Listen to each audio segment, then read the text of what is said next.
One of the first things we did when we come together as a crew to learn to work together, I guess, is to design a patch. And we tried to capture all of the major events that are on the mission in our patch. This was our design.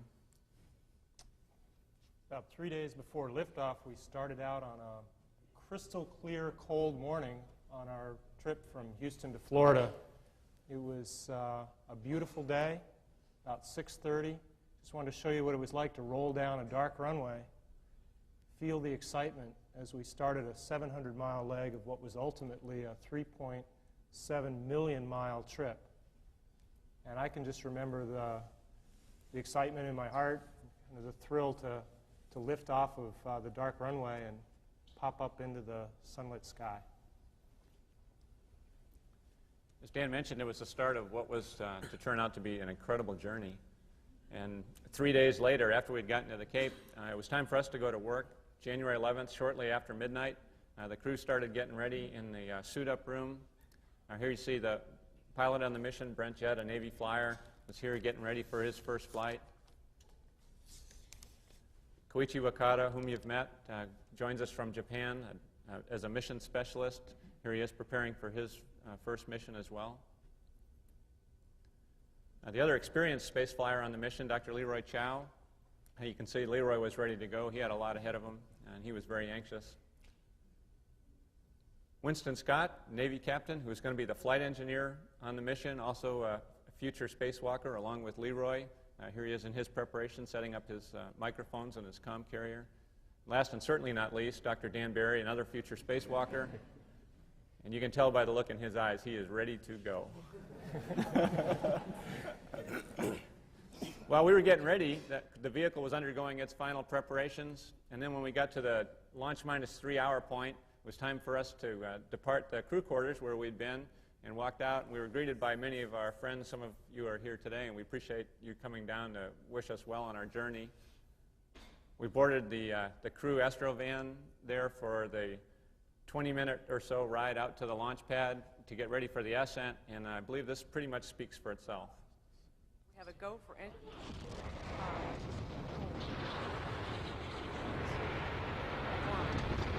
booster ignition and liftoff of Endeavour in pursuit of a Japanese satellite. Houston, Air Control 1. 1718 en route. Roll program, Houston. Roger, roll, Endeavour.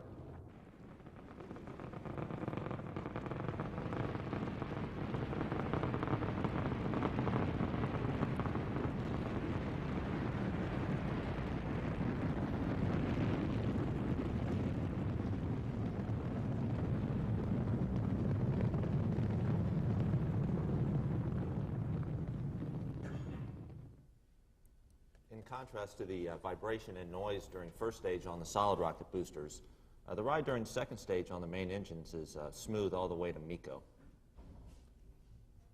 Once on orbit, we had to concentrate on our first major objective of the mission. That was the retrieval of the Japanese Space Flyer Unit, or SFU, satellite. Here you see a good shot of the SFU and with its solar arrays deployed.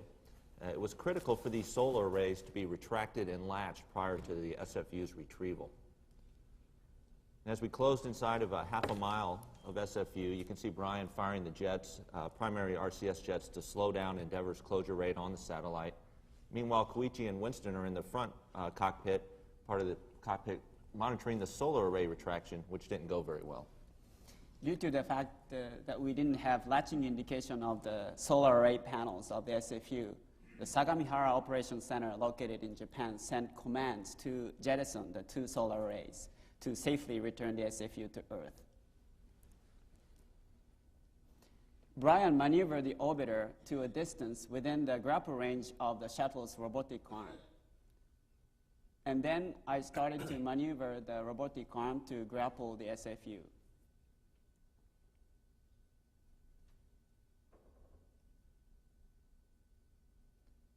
This is the moment of the capture of the SFU, and this was the end of the 10-month voyage of the Space Flyer Unit since it had been launched by a Japanese H-2 rocket last March.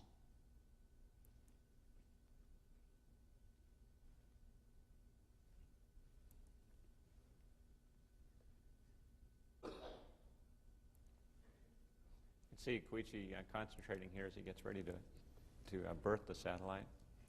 After grapple, the SFU was maneuvered to be berthed in the payload bay.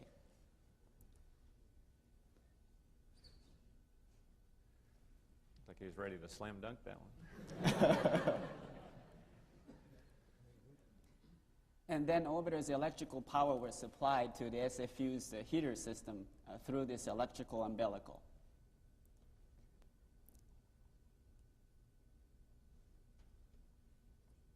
And it was a great moment, it was a great moment to have accomplished the first of the many objectives of this mission.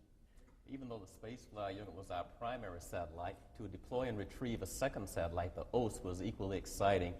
OST is the Office of Aeronautics and Space Technology satellite. It consisted of 4 experiments which were really pretty much autonomous once we released it. And you can see Koichi working the arm here. Actually, you can see the arm, but Koichi is flying inside. He releases it, and it's going to go into a pirouette maneuver to check its automatic control system, its attitude control system. Now, when we were inside the shuttle, of course, we were thinking about how the satellite was going to perform, which is a very technical thing. It was only after I looked at the film afterward that I could reflect on really the majesty of the satellite. And watch when the Earth comes into view at the lower left-hand side as the satellite does its turn. Then you're going to see the sunlight hit it again, reflecting off of its gold coating. I think it's really something. Brent's flying the orbiter, Koichi's working the arm, Dan's taking pictures. Everybody's pretty busy inside, but I tell you, it was really an exciting time. We're backing away from this thing, and again, you're going to see a nice view of the Earth below. Incidentally, this picture of this deployment took place over the Namibian desert in the southern part of the African continent. And take a look at the clouds. Take a look at the synthetic object flying over the natural objects below. I think it was out of sight. Here we are getting ready for the first of 2 EVAs. Dan Barry is helping me getting into my lower torso assembly, and you can see that in 0G, even getting in your EVA pants can be done 2 legs at a time. And here we are about to come out on the first EVA. I'm opening up the thermal cover and taking my first peek outside. I was prepared for an awesome view, but I didn't expect to really get what I got, which was a big 3D perspective because of all the peripheral vision effects coming in.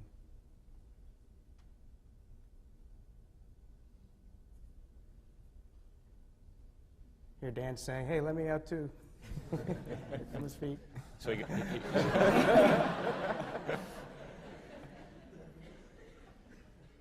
Here we are putting together the portable work platform, one of the major objectives of the first EVA. That'll be used in future station build flights. And here Dan is I'm passing up to Dan the portable workstation stanchion, and he'll put that onto the arm. Here we've deployed the rigid umbilical, which was another big piece of hardware that we were using, and you can see I'm handling this 250-pound mass pretty much with no problems at all. I think that the essence of a successful EVA is really the same as what Brian mentioned for the rest of spaceflight. And that word is really teamwork. Both inside the bay with Leroy and I, and also with Brent and Koichi as they flew the arm, and also with Houston as we coordinated all the difficult tasks we had to do. Brent and Koichi were able to drive the arm to the place that Leroy and I needed to be at precisely the time that we needed to be there.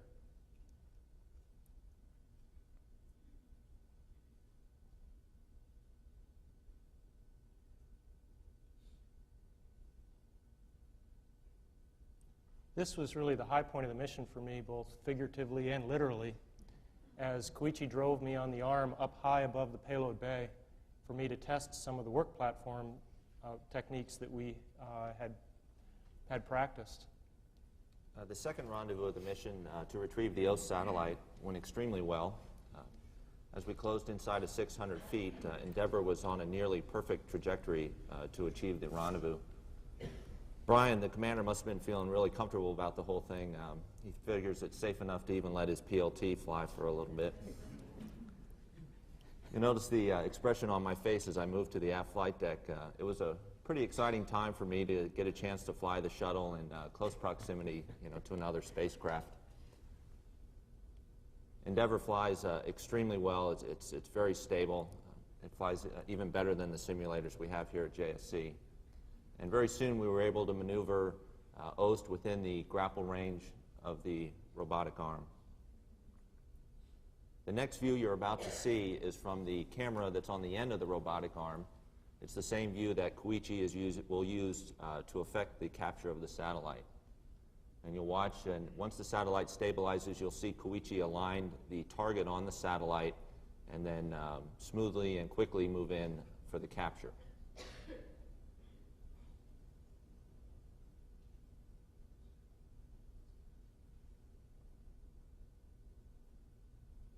And just like that, the man was 2 for 2, and he very quickly had 2 satellites tucked safely in the payload bay. Now, EVA-2, like EVA-1, was 6 hours and 50-something minutes worth of hardware-intensive EVA. We were evaluating all kinds of tools and techniques that might be used in construction of a space station. Now, this looks like some kind of weird space exercise, but actually what I'm doing is imparting loads to the task plate in which my feet are connected. There's sensors in the bottom of that plate that will sense the loads and make recordings of that load's data. As I said, it was hardware intensive. We had electronic cuff checklists, power tools, rigid umbilicals, electrical fluid line connectors, fluid line connectors, improved helmet lights. You name it, we had it. We had stuff hanging off of us everywhere. We could set off metal detectors from orbit. Now, one of the highlights of this EVA was billed to be a thermal evaluation to test improvements to the suit, but it's time for the truth to come out. The truth is that I was a bad boy, and I was told to go stand in the corner. So I stood in the corner and got cold all morning. I stood in the corner and got cold all afternoon.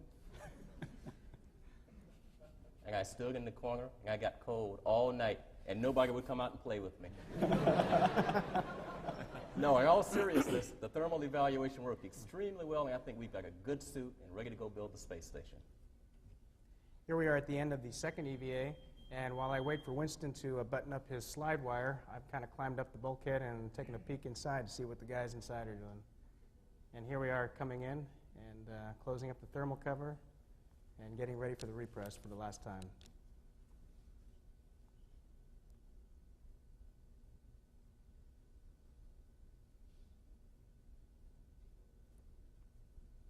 Need to give that thing a good slam.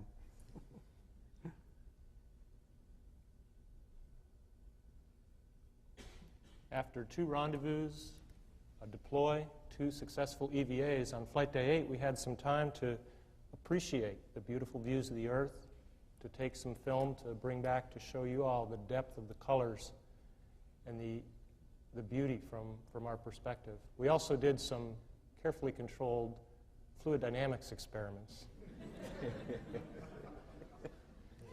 The commander said, "You better get that and not make a mess of my orbiter." Splattering coffee on the wall was an automatic airlock depress.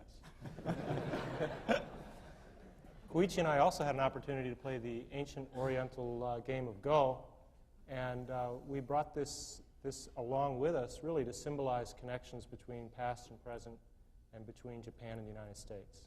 We could also experience how our body reacts to different kinds of motions in microgravity. As you can see, my smile decreases as spin goes on.